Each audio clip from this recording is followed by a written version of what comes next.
Eto ho yung pangsyam na harvest ng aking sitaw. At ang napitas ho namin ngayon ay 6 na bundle, 60 kilogram. 700 per bundle ho ang aking benta. Kaya ang kinita ko ho ngayon ay 4,200. Buti napansin ho namin yung bunga ng upo sa taas ng puno. At may nagbigay ho sa akin ng chocolate. Pinag-spray ko na din ho si kuya ng mais na para ho sa uod. At nag-ihaw lang ho ako ng tilapia para ho sa amin pananghalian. Hi mga katroops, magandang buhay. Ngayong araw, yung pangsyam ng harvest ng aking sitaw. Bago ho ako mamitas, ay ako ho muna ay nagkape. Ganire ho pala yung aking setup ng sitaw. Doon ho sa gitna ng sitaw, bali pabundok ho iyan. Sa gitna naman ho, doon sa may kama, doon naman ho yung pinakamababa. Para pag umulan, ay doon ho napupunta sa gitna yung kanyang tubig, hindi ho doon sa puno ng sitaw. Pag ho kasi nababad iyan sa tubig, ay mamamatay ho yung mga halaman o yung aking sitaw. At dahil madalas ho ang ulan sa hapon din ho sa amin ay mabilis din ho ang pagtubo ng mga damo. Kaya pagkatapos ho ng aking mais magamasan ay dito ko naman ho pagagamasan sa aking sitaw. Habang namimitas ho kami ni Lenay at nila Itay ay minakita ko madami mga bubuyog. Kadalasan ho sa umaga po lumalabas yung mga bubuyog. Dahil sa umaga ho bumubuka yung mga bulaklak. Diyan ho sa mga bulaklak dumadapo yung mga bubuyog. Palipat-lipat ho sila ng mga bulaklak. Kaya sila ho yung mga nagpo-pollinate ng ating mga halaman. Kaya sila ho yung katulong ng mga magsasaka para gumanda at dumami ho yung mga bunga. Ngayon ho ay dumadami na ulit yung bunga ng ating sitaw. Kaya maraming salamat ho sa mga bumibili ng ating sitaw mga katroops. Medyo matataas na yung damo mga katroops. Ay kabilis naman ho kasing tumaas ng damo dahil nauulan na. Buti pa ho yung damo ay kabilis lumaki ay ay meron lang. Favorite ko hong luto sa sitaw ay adobong sitaw. Na mayroon hong tokwa ay kahit tokwa lang ho talaga ang sahog niyan mga katroops. Ay panigurado hong mapapadami ang aking kain. At dahil medyo humaba na ho yung aking kuko ay kinukurot ko na ho yung aking pagpitas. Mas matagal ho kasi pagpapaikot-ikutin ka ho nung jowa mo. Ay bilang ho. Mas matagal ho kasi pagpapaikot-ikutin medyo matagal ho siya bumigay. Matanggal ka. Pero pag tinusok lang ho ng kuko ay mas mabilis ho. Hindi rin ho pwedeng hatakin pag namimitas. Hatakin ho yung bunga. Hindi ho siya mapipitas ay mapuputol lamang ho yung sitaw. Kung hindi man maputol yung sitaw ay yung sanga ho yung mapuputol. Mahahatak ho yung bawong puno or yung mga sanga. Ay katibay din ho kasi ng kapit niyan mga sitaw mga katroops. Kaya hindi po pwedeng pahatak ang pagpitas diyan. Pero pag ako ho ay okay lang. Pag ako ho yung ahatakin mo sa buhay mo. Ay gano'n lang ho.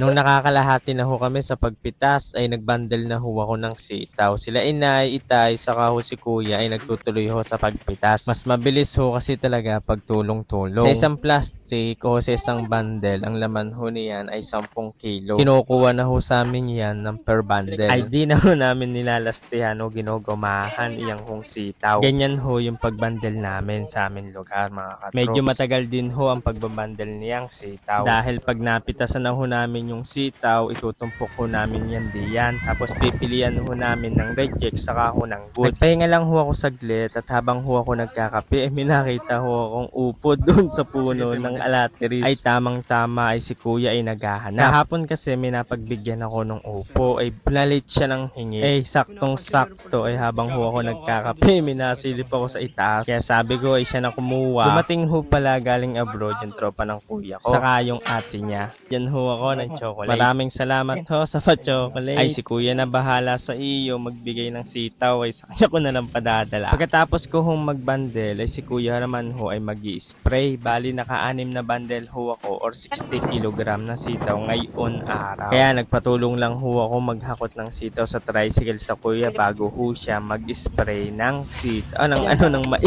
At dahil matataas na ho yung aking mais, ayan magtatakip na ho ng mukha si kuya para hindi ho niya maamoy yung gamot doon sa pang-spray sa mais. 18 liters ho pala ay ang aking pang-spray. Pag ho kami nag-i-spray, pinupuno ho namin iyan 18 liters. Doon ho sa sukatan ng gamot ng pang-spray ko mga katroops ay kalahati lang ho yung nilalagay namin. Tapos 18 liters na ho yung tubig na nilalagay diyan. Pag meron hong amag-amag na yung aking sitaw ay nagpapa-spray na ho ako ng para sa uod. Iyan ho yung ini-spray ni kuya ngayon ay para sa uod. Bali pangalawang spray ho iyan mga katroops. Ang pag-i-spray ho na ginagawa namin ay doon ho sa talbos namin ini-spray o sa ibabaw ng mais. Doon ho kasi sa talbos niyan yung mga uod. Ganon din ho yung pag-spray namin sa talbos din nung para siya'y bata pa. Iniwan ko na ho diyan si kuya habang ako ho ay magdi-deliver na ho or magbebenta na po ako ng sitaw. Iyang hun tricycle na iyan ang lagi kong katulong sa pagdi-deliver ng sitaw. Kalabasa, talong, ampalaya, okra at iba pa. Pero ikaw ho ay hindi na mapapaiba ay sa akin na sa akin kalaang. Ay biro lang ho. Ayan at kausap ko na ho yung aking buyer. Nag-uusap na ho kami diyan. At nung okay na ay tinulungan na din niya ako maghakot doon sa sasakyan. Bali ang lahat ho na iyan ay 6 na bundle o 60 kg. 70 ho per kilo ang benta ko sa kanya. Kaya ang lahat ho ng kinita ko ngayon nga raw ay 4,200. Nung naikarga na ho namin ay binayaran na niya ho ako at nung nabilang ko tama ay umuwi na ho ako para magluto na ng aming kakainin. Nagtip pa ako diyan ng 100. Ay meron lang. Siyempre binalik yung 100. Mag-iihaw ho pala ako ngayon ng tilapia. Kaya bago ho ako umuwi sa kubo ay dumaan lang ho ako sa aking kamalansi. Kaya kumuha lang ho ako diyan ng konting kamalansi. Yan ho palang tilapia ay 1 kilo 1 piraso. Pag ganyan ho kasi talaga kalaki yung isda ay ihaw ho yung akin niluluto. Ikaw lang ho yung aking mamahalin. Ay bino lang